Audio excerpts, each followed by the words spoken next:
മലയാളികൾക്ക് ഏറെ ഇഷ്ടമുള്ള നടിയാണ് എസ്തർ അനിൽ.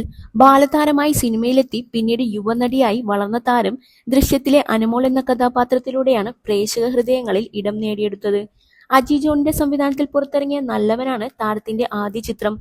ദൃശ്യത്തിന്റെ റീമേക്കായി തമിഴിൽ പുറത്തിറങ്ങിയ പാപനാശത്തിലും താരം തന്നെയായിരുന്നു അനു എന്ന കഥാപാത്രത്തെ അവതരിപ്പിച്ചത്. കമൽഹാസനെ നായകനാക്കി തമിഴിലും ചിത്രം സംവിധാനം ചെയ്തത് ജീത്തു ജോസഫായിരുന്നു. 2014 പുറത്തിറങ്ങിയ ചിത്രത്തിന്റെ അസിസ്റ്റന്റ് ഡയറക്ടറായി പ്രവർത്തിച്ചിരുന്നവരിൽ ഒരാൾ മോഹൻലാലിന്റെ മകനും ഇന്ന് മലയാളത്തിലെ മുൻനിര അഭിനേതാക്കളിലൊരാളുമായ പ്രണവ് മോഹൻലാലായിരുന്നു. സെറ്റിൽ വെച്ച് താരവുമായുണ്ടായ ഒരു അനുഭവത്തെക്കുറിച്ച് എസ്തർ അനിൽ പറഞ്ഞ വാക്കുകളാണ് ഇപ്പോൾ സോഷ്യൽ മീഡിയയിൽ ഇടം പിടിക്കുന്നത്. അദ്ദേഹത്തിനൊപ്പം ഫണ്ണായിരുന്നു. സെറ്റിൽ അസിസ്റ്റന്റ് ഡയറക്ടറായിട്ടായിരുന്നു അദ്ദേഹം വർക്ക് ചെയ്തിരുന്നത്. ക്ലാപ്പ് ബോർഡ് എഴുതുകയും അടിക്കുകയും ചെയ്യുന്ന ജോലിയായിരുന്നു അദ്ദേഹത്തിനുണ്ടായിരുന്നത്. കേരളത്തിലാണ് ഷൂട്ട് ചെയ്യുന്നതെങ്കിലും തമിഴ് ക്രൂ ആയിരുന്നു കൂടുതലും ഉണ്ടായിരുന്നത്.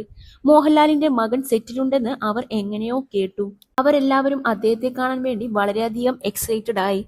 പ്രണവെന്നാണ് പേരെന്നെല്ലാം അവർ കണ്ടുപിടിച്ചു. അങ്ങനെ ഒരു കൂട്ടം തമിഴ് ടെക്നീഷ്യന്മാർ അദ്ദേഹത്തെ കാണാൻ വേണ്ടി പോവുകയാണ്.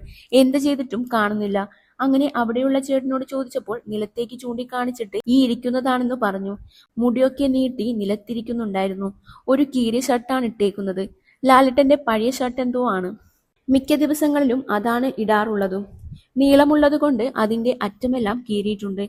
പക്ഷേ ഇതാണ് മോഹൻലാലിന്റെ മകനെന്ന് അവർക്ക് വിശ്വസിക്കാൻ പറ്റുന്നില്ല. എന്ത് പറഞ്ഞിട്ടും അവർ അക്സെപ്റ്റ് ചെയ്യുന്നില്ല. ഇതൊന്നും ആയിരിക്കില്ല എന്നാണ് അവർ പറഞ്ഞത്. കാരണം അവർ പ്രതീക്ഷിക്കുന്നത് ടിപ് ടോപ്പിൽ നടക്കുന്ന ഒരാളെയാണ്. അന്ന് ലാലേട്ടൻ അദ്ദേഹത്തിന് ജയ്ക്കൂറിന്റെ കാറെല്ലാം കൊടുത്തിട്ടുണ്ടായിരുന്നു. പക്ഷെ അത് ഓടിച്ചുകൊണ്ട് നടന്നത് ജീത്തു അങ്കിളാണ്. പ്രണവ് ട്രാവലറിലെല്ലാം പോകുന്നത് കാണാമായിരുന്നെന്നും എസ്തർ പറഞ്ഞു.